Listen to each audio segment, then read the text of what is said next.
I have always said one thing. When we agitate for something, no matter what constituency it is, women, youth, Nigerians, elderly people, pensioners, when you yield the fruit of the work you've been doing, sustain the advocacy to make sure that you get the desired results that you actually set out to achieve in the first place. So I think now might be a good time for youth CSOs and organizations to come together and make their voices heard. Regarding youth inclusion, it is necessary, it is important, it is crucial, it is essential. And these were one of the things that our campaign itself was based on. Because I recall the talking points. Ismail was also on channels a lot, and other TV stations trying to get young people to come on board. So definitely young people have to be represented. I'm just curious, though, because you mentioned mentoring, and you talked about how young people need to be mentored so that when in future they can know what to do in their own time. Do you think that it has to be in the capacity of being a minister? Okay. First, the youth age bracket. Personally, I would say 18 to 35. But because of the current living situations we have in this country, some stretch it to 40. Within that age bracket, there are people who have the extensive profile, who have the resume that is required to handle these offices. There are some of us who are younger, in our 20s, or who need to learn the ropes before we can move forward. So I don't think having a minister within the age bracket is going to be learning on the job, so to speak, because a lot of us have built our profiles over time already. So, for instance, on the Young Women Forum, what we're doing is we're attaching some of our members to members of the party who have signified interest in mentoring us. So we're doing that so we can actually learn. By the time we are contesting too, we have some kind of experience and we know what's required. So that has to do with mentorship for those of us who maybe don't have the extensive career profile just yet. But some of us do, and I believe we have everything it takes already. If it's intelligence, if it's the acumen, the technical know-how, we have professionals amongst us. So handling a ministerial portfolio shouldn't be a problem. And then even before now, we've had ministers in their 20s. So I don't see that as an issue. Rinsola, some of us can hold key offices while others learn what they need to. Let me come in here. I think it's a problem, it's a big issue.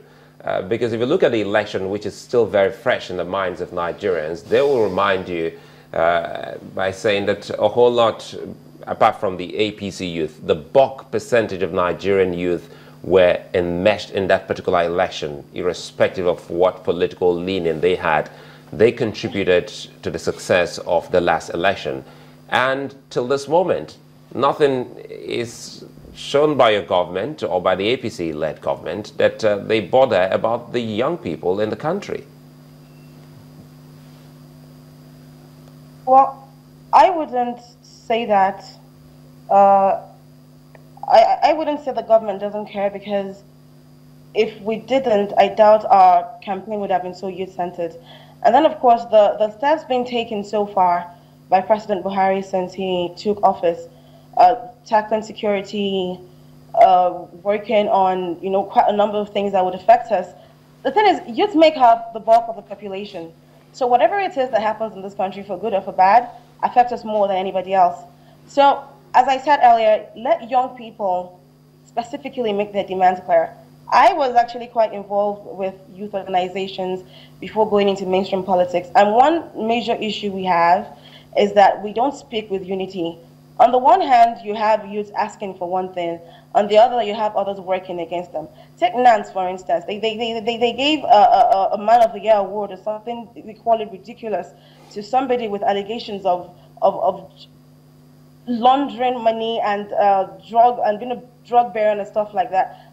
This isn't actually representative of young people enough. And at the same time, some youths make the rest of us look bad, like we're not ready for leadership. So I think personally, as young people, we also need to get our acts together. And for those of us who are focused and serious-minded, make your demands known. Don't stop speaking up. You know, you have to show me an example, because they say, well, seeing is believing. Your political party has been able to do something quite differently, putting some young persons like yourself and Ismail Ahmed and Mr. Oyebode as members of the board of trustees of your party. That's your party. But the government can you point to, is there a pointer indicating that this government of President Muhammadu Buhari has something for the youth? Well, at this point, the president hasn't exactly made so many appointments yet, but I will talk about the media group where we have a team of very young volunteers who are currently working on new media. The Buhari Media Support Group, they're young people. It's made up entirely of young people, and they work to help communicate effectively with that demography of Nigerians online. So that's one step. However, as I said earlier, most of our youth support groups, we want inclusion. It's the demands we've always had. So we're not saying, you know what, the appointments so far have not been very encouraging, but you know what, don't bother about it, everything is going to be fine.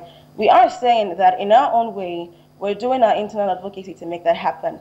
And the BOT appointments was one of the results of that. So I understand the concerns regarding the party and the government itself being different. But as I said earlier, a lot of us have faith in the president's ability to ensure representation for us all. Do you think the government is boxed with some kind of stereotypes?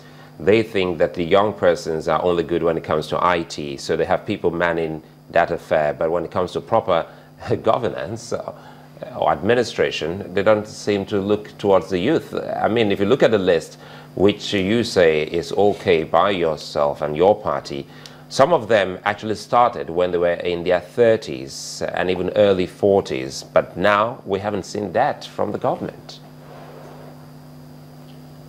Well, it shouldn't be all about online activity for the youth. Many of us are IT proficient, so I think it's based on the fact that IT is a pretty modern technological development.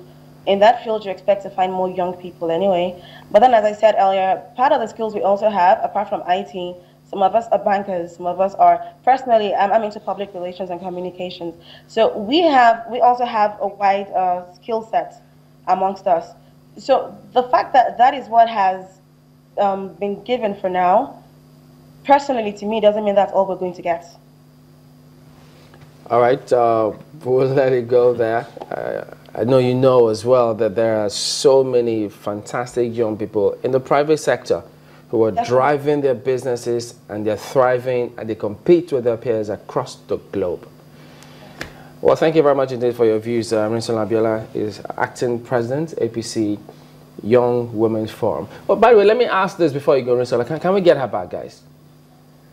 Is she still there?